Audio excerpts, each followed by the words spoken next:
There are some people you can spend hours with and feel completely fine afterward.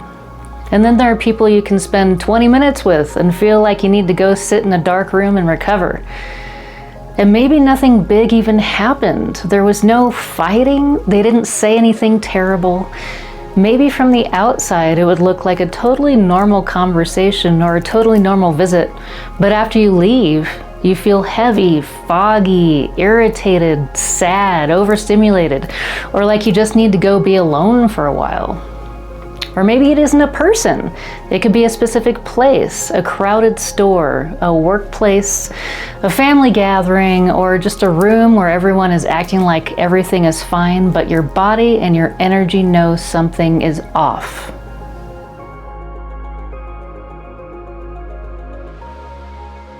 Hello friends, I'm Julie with Dragonfly Awakening of Colorado. In this episode of Energy Essentials, I want to talk about why certain people or environments can leave you feeling drained. And I think this is important because when we talk about this kind of thing, it can get dramatic really fast. People start throwing around phrases like energy vampire or toxic energy. And I'm not saying those things are necessarily untrue, but I also don't think every draining person is a bad person.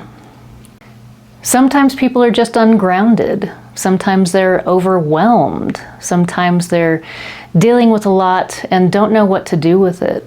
Sometimes they're used to other people regulating them.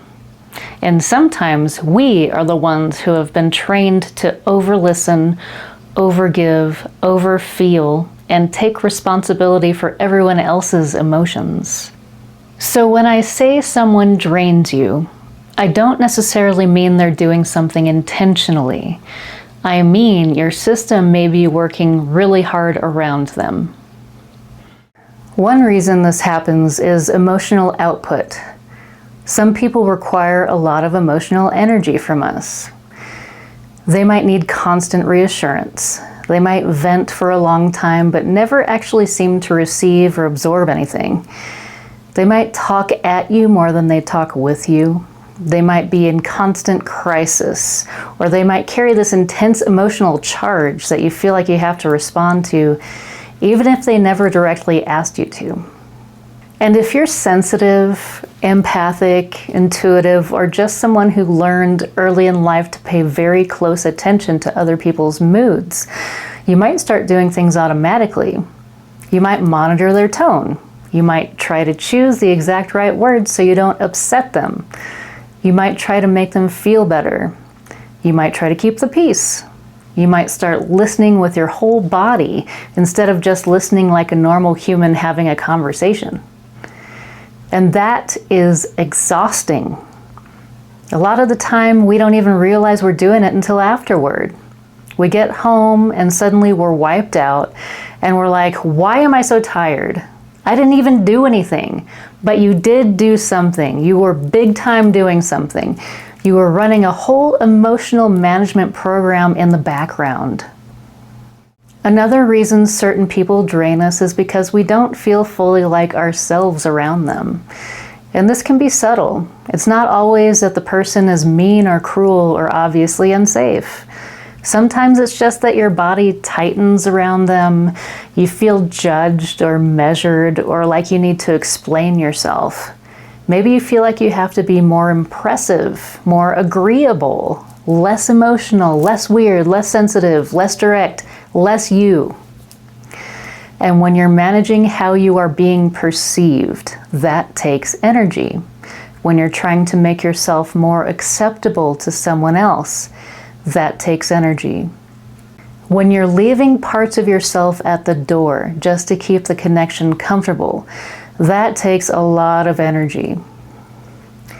That's why you can spend time with one person and feel nourished, and spend time with another person for the same amount of time and feel completely depleted. With one person, your system can breathe. With the other, your system is bracing. And then there's the energy of what's unspoken. I think this one is huge. Sometimes the most draining environments aren't the loud, chaotic ones. Sometimes they're the ones where everyone is pretending nothing is wrong. The resentment that festers in the dark, the argument that never got resolved, the grief that everyone is trying to tiptoe around, the tension under the surface, the pressure to act normal when your body can feel that something is off. Sensitive people often feel what isn't being said, and that can make you feel crazy if you don't trust yourself yet, because your mind is looking around like, well, nobody said anything, nobody looks upset. Technically everything is fine, but your body is picking up a completely different story. So you might suddenly feel anxious, heavy, irritated, sad, or like you want to leave. And then you start questioning yourself. Am I making this up? Am I being too sensitive? Why do I feel so weird right now? But sometimes you're not being weird. Sometimes you're accurately reading the emotional weather in the room, even when it's not being addressed. And of course, not everything that drains us is emotional or spiritual. Sometimes it's sensory. Bright lights, loud sounds, strong smells, clutter, crowds, fluorescent lighting, or too many conversations happening at once. That is all input. Your nervous system has to process all of that. And if you're already sensitive, and then you add emotional tension on top of sensory overwhelm, it can be a lot.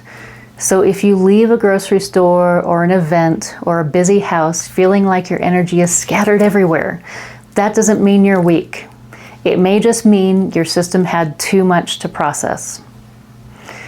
Your energy is not separate from your body.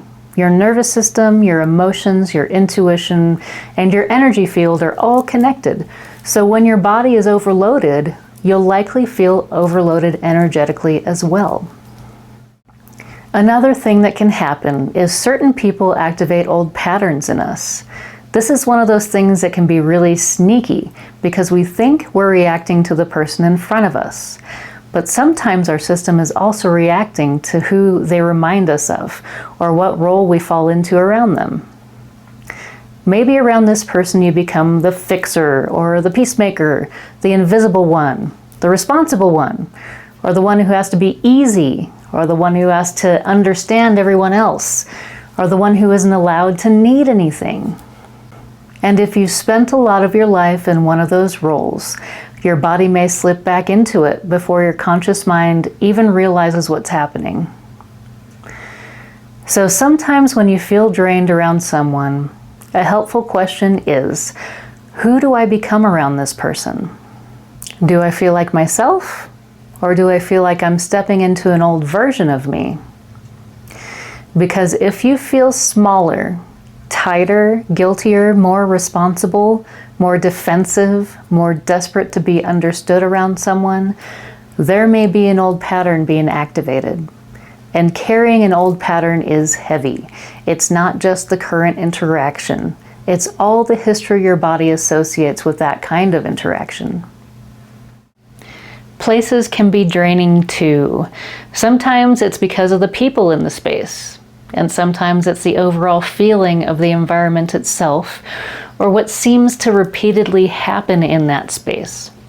It could be a home where there's constant conflict, a workplace where people are overworked and burned out, or just a place where something heavy or traumatic happened, even if nobody is talking about it.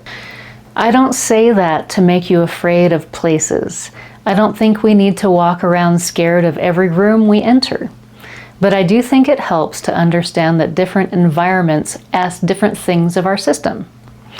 Some places feel nourishing, some feel neutral, and some places feel like you're doing hard work just being there. The point is not to label every person and place as good energy or bad energy. The point is to notice what happens inside of you. Do you feel expanded or contracted? Clear or foggy? Grounded or scattered? More like yourself or less like yourself? Your body usually gives you information before your mind has words for it. So what do you do when someone or somewhere leaves you feeling drained? The first thing is to stop immediately blaming yourself. A lot of sensitive people go straight into, I should be able to handle this. I should be more compassionate. I should be more positive. I should be more spiritually evolved. But being compassionate does not mean being endlessly available.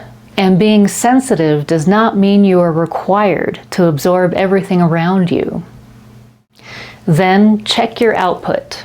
Ask yourself, am I trying to fix this? Am I monitoring this person's emotions? Am I listening with my whole body? Am I shrinking myself to keep the peace? Am I giving more energy than I actually have? If the answer is yes to any of that, gently call your energy back. You don't have to make it complicated. You can just take a breath and imagine all of your attention returning to your own body. Back to your heart, back to your center, back to your own space. You may silently say, I can care without carrying. I can listen without absorbing. I can be present without abandoning myself. Something that can be really helpful is to press your feet into the floor and just look down at your feet. Focus on your feet and take a deep, slow breath, just to remind your body, I'm here, I'm in my space, I don't have to follow everyone else's energy. And then create a boundary, not a wall. This is not a punishment, not a dramatic shutdown, just a boundary. A sense of, this is me and that is them. Their emotions belong to them. My emotions belong to me. I can witness without merging. Sometimes that boundary is energetic. Sometimes it's physical. Sometimes it means leaving earlier or not answering every call or choosing a different topic. Sometimes it's not giving advice. Sometimes it's not making yourself responsible for whether someone else is okay. And if you know a person or place tends to drain you, give yourself recovery time afterward. You could sit in silence, drink some water, maybe step outside or maybe take a shower. Shake your body out, clear your energy, do something that tells your system, I'm back with myself now. Because the goal is not to become less sensitive. I really don't believe that. I think a lot of sensitive people have spent their whole lives trying to be less sensitive, and it doesn't work. It just makes you feel like there's something wrong with you, and there's not. The goal is to become more self-honoring with your sensitivity. You're allowed to notice what affects you. You're allowed to need space. You're allowed to protect your peace without making someone else the villain. And you're allowed to choose relationships and environments where your energy can breathe. So the next time you leave a person or place feeling drained, pause before you judge yourself and ask, what did my system just have to carry? And what do I need now to come back to myself? Thanks so much for watching. If this episode helped you, please like, subscribe, and hit the notification bell so you don't miss future episodes of Energy Essentials. And if you feel like you need more support with this, I do offer energy healing sessions. So if you're feeling drained, stuck, overwhelmed, or like you just need help clearing out the energetic clutter, you can visit dragonflyawakening.com to learn more or book a session. In the next episode, we're going to go deeper into grounding and how to come back to yourself when you feel scattered or overwhelmed. Because once you start noticing what drains you, the next step is learning how to return to your own center. Thank you so much for being here, and I'll see you in the next episode. Bye.